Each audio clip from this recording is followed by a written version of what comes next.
10 na aresto dahil sa pagbebenta ng high-end marijuana o kush sa internet. Kasama sa mga nahuli ang ilang menor de edad na estudyante. Umaaksyon si Jen Kalimod.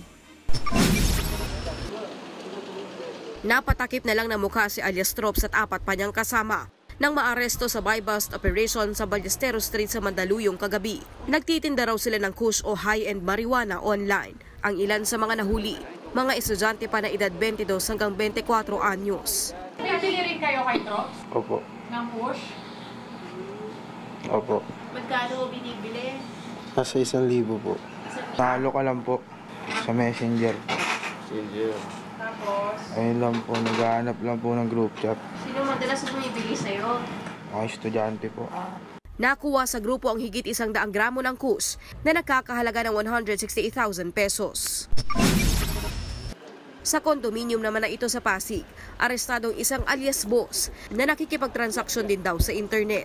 Nakumpiska sa kanyang 168 gramong kush at pakete ng sabon na nasa higit 200,000 pesos. Gaano ka nakatagal nagbebenta? Year na po. Gumagamit ka rin ng sabon? Pati itong kush, gumagamit ka rin? Dinampot din ng mga pulis ang isang lalaki at 3 menor de edad na babae na kasama niya sa kwarto. Pero wala raw silang alam na may bentahan ng iligal na droga sa loob. Bumibili ka rin ba ng kush? Hindi po. Yung 3 mga babae, anong ginagawa nila doon?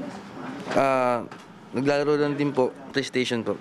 Kinasuhan na ng paglabag sa Comprehensive Dangerous Drugs Act ang mga sospek habang dinala sa DSWD ang mga nahuling menor de edad. Ayon sa mga pulis, matagal na nilang minamanmanan ng mga sospek na ininguso rin ng mga dati nilang pinagbentahan ng kush. Tingin ng mga otoridad, may isang tao o grupo na bumibili ng maraming kush sa ibang bansa saka magre-recruit ng mga distributor.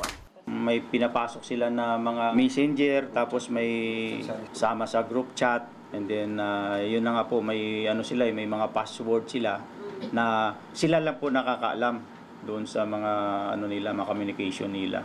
Paano raw po nila na-receive? Through courier po, ma'am. Umaaksyon, Jen Kalimon, News 5.